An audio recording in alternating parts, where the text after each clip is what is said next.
Now, I want to know why people can't check their history before stating facts they think are true.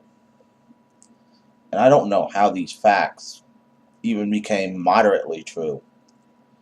I read a post on Facebook the other day where the guy said this country was founded by religious men and God should stay in our government. Okay, first of all, this country was not founded by religious men. It wasn't. Thomas Jefferson studied all religions and believed there may or may not be a God and had no idea if any religion was true. He also stopped federal funding to churches because he believed it was unconstitutional and supported freedom of religion. Not because he thought everyone should be able to believe fairly, but it was mainly because he thought people who didn't want to believe had the right not to believe. And that was your third president, Thomas Jefferson, writer of the Declaration of Independence. Your fourth president, James Madison, who wrote the Constitution and the Bill of Rights, also was agnostic and studied all religions and believed God may or may not exist. Once again, his reason for pushing separation of church and state and freedom of religion was because he wanted people who didn't want to believe, they thought they had the right not to believe. He also refused federal funding to churches. Ben Franklin was an outspoken atheist. He did not believe in God at all and believed in science. Thomas Paine, who wrote Common Sense, which helped lead us to the Revolutionary War, also an outspoken atheist. George Washington, the only reason he went to church and paid lip service to God was because his wife Martha was a Christian. Only reason he went to church was because of Martha. He never counted himself as a Christian. John Adams was also agnostic, bordering on atheism.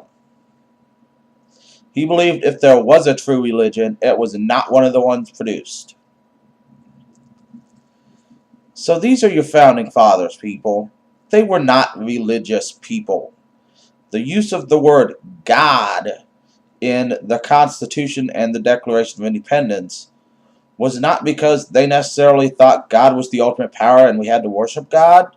It was mainly to strike a resonating note with the King of England, who on more than one occasion called us godless heathens. In God we trust, which is on all of our money and is our national motto, was created during the Civil War so that God could be proven on the side of the Union Army. That's right, that was made so God could prove he was on the side of the Union Army. So that is why that was put on Union money and later on our money. In God We Trust was also not acknowledged as our national motto until the 1950s and during the Cold War and the presidency of Eisenhower. This was made our national motto to separate us from the atheist communists in Russia. It was not by the founding fathers. It was by Eisenhower. So, our founding fathers, the national motto they wanted to use was E Pluribus Unum, which means out of many there is one. Not In God We Trust. They would have hated In God We Trust, and Thomas Jefferson would have fought it to the bitter end. So, yeah, don't use the founding fathers to say, oh, we need to keep the Ten Commandments in churches and schools. No, Thomas Jefferson would have wanted to smack you for saying that. And so would have James Madison, so would have John Adams, so would have George Washington. Ben Franklin would have probably tore it out of the school himself, and so would have Thomas Paine. Our country was not founded by religious men. It was founded by men who considered themselves enlightened, who studied Greek, who studied Latin, who read books, who owned slaves. I'm not getting into slaves on this video because that would make the video really, really long, and we're already over 5 minutes. So yes, our country was not founded by religious men. Don't claim it was. You don't know your history. If you want to check your history, do it before you claim something that is idiotic and we know you're wrong on.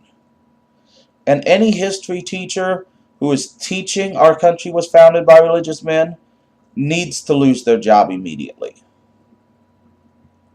Our country was founded by people who were either agnostic or atheist, who studied multiple religions, and who believed that the federal government should have absolutely nothing to do with churches.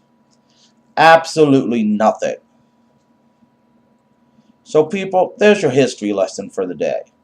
I have more on the topic of people need to study their history, including the real reason behind the Second Amendment, the right to bear arms, and more information on these people who say food stamp people on food stamps and welfare, are drug addicts and whatever else, on the website wordsfromtheoutlaw.com. There is also more on this topic of our country being founded by non-religious men. So go to wordsfromtheoutlaw.com, read the article, you'll get another history lesson, and you might learn some actual facts instead of whatever they're teaching you in school.